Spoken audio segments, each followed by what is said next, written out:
মানুষ শ্রাদ্ধ বাড়ি ব্লগ করে একদম সুন্দর বাড়ি করে ফেললো, যেটা আমি 5 বছর না, এটা অবশ্যই ভালো একটা জিনিস। মানে সবার হাতেই স্মার্টফোন আছে, সবাই চাইলে ব্লগ করতে পারে। মানুষের দেখে হিংসা নয়, চেষ্টা করতে হবে যে ও করছে আমি কেন পারবো না, এভাবে চেষ্টা করে এগিয়ে যেতে হবে। না, এই কথাটা আমি কেন বললাম?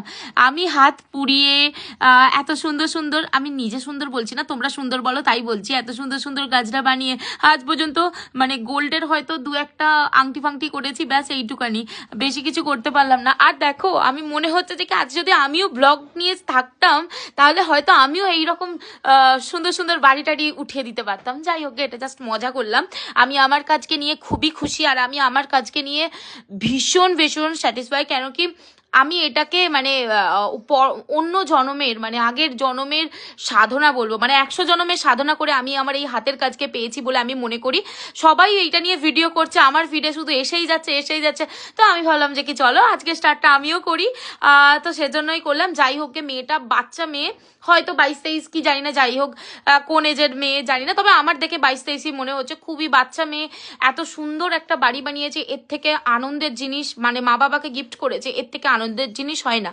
তো আমরা যদি সবাই চেষ্টা করি ওর মতো না হলেও একটু আধটু ওর কাছাকাছিও তো পৌঁছাতে পারি, তাই নাই কি?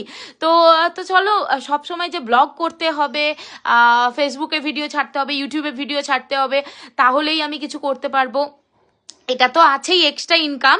হাতের কাজ, আমরা মেয়ে হয়ে জন্মেছি, হাতের কাজ যদি একটু চেষ্টা করি না, আমার মনে হয় সবাই একটু না একটু কিছু করতে পারবো।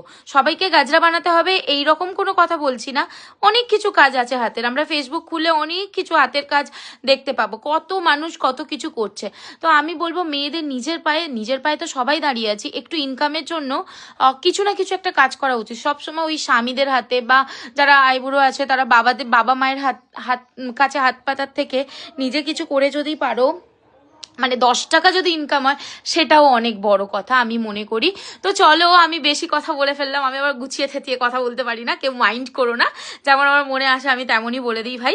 আর ফার্স্টেই দিয়ে দিয়েছি আমাদের জুই রানী, কতগুলো পরিমাণে দিয়েছি আশা করছি তোমরা দেখেছো। আর এই তো রেড হোয়াইট কম্বিনেশনে, এগুলো কিন্তু প্রত্যেকটা আমার লিপিকা বাচাল গজরা কুইনের নিজস্ব ডিজাইন। হ্যাঁ, আমি মাথার থেকে বের করে এই ডিজাইনগুলো বানাই, তারপরে তো মানুষ ইয়ে করতে চায়, মানে ওই ওয়ার্ডার বলতে চাইছি না এখানে। অবশ্যই মানুষের দেখে চেষ্টা করা ভালো, তবে আমি বলবো যে কি প্রোডাক্ট কোয়ালিটি সবসময় বেটার দেওয়া উচিত। এই যে এই জুঁই ফুলটার কোয়ালিটি, এই জুঁই ফুলটার কোয়ালিটি আর জুঁই গাজরাটার কোয়ান্টিটি, একটা গাজরাতে কতগুলো ফুল আছে, এটা আশা করছি তোমরা দেখলেই বুঝতে পারবে যে কি লিপিদি কেমন করে বানায়। আর আমি প্রত্যেকটা গাজরা নিজের হাতে, নিজের মন থেকে, নিজের ভালোবাসা দিয়েই গাজরাগুলো বানাই, সেই জন্য আমার মনে হয় এতটা পরিমাণে সুন্দর হয়। আর তার সাথে থাকে তোমাদের মনের বিশ্বাস। তোমরা যদি না আমাকে এত সুন্দর করে বিশ্বাস করে এতগুলো করে গাজরা একবারে বুকিং করতে, তাহলে আমি আজকে এইখানে আসতে পারতাম না। আমি লিপিকা বাচাল গজরা কুইন, আমাকে যতজন, আমার পেজে প্রায় 50,000-এর কাছাকাছি মেম্বার, সেই মানুষগুলোও আমাকে কাছাকাছি বলেছি, 50,000 নয় কিন্তু, আমি এই মুহূর্তে ভুলে গেছি, বাট কাছাকাছি, সেই মানুষগুলো আমাকে চিনতো না যে কি একটা ছোট গ্রাম, সেইখানে মানে উদয়নারায়ণপুর, হাওড়া উদয়নারায়ণপুরে কানুপাট গ্রামে বসে একটা মেয়ে এইভাবে হাতের কাজ করতে পারে। সেটা সবটাই পসিবল হয়েছে তোমাদের জন্য, আমার হাজবেন্ডের সাপোর্ট, মানে ওর না মেন্টাল সাপোর্ট, সব কিছু দিক দিয়ে সাপোর্ট, ও যদি না থাকতো আমি কিছু করতে পারতাম না। আর তোমরা তো আছোই, আর ভগবান, তাকে তো আমি মাথার উপর, মানে ভগবান তো সবারই মাথার উপরে থাকে, ভগবান আর তোমরা সবসময় আমার মাথার উপরে আছো। তোমরা না থাকলে, ভগবান না থাকলে আমি কিছুই পারতাম না। আমি বলবো সব মেয়ের চেষ্টা করা।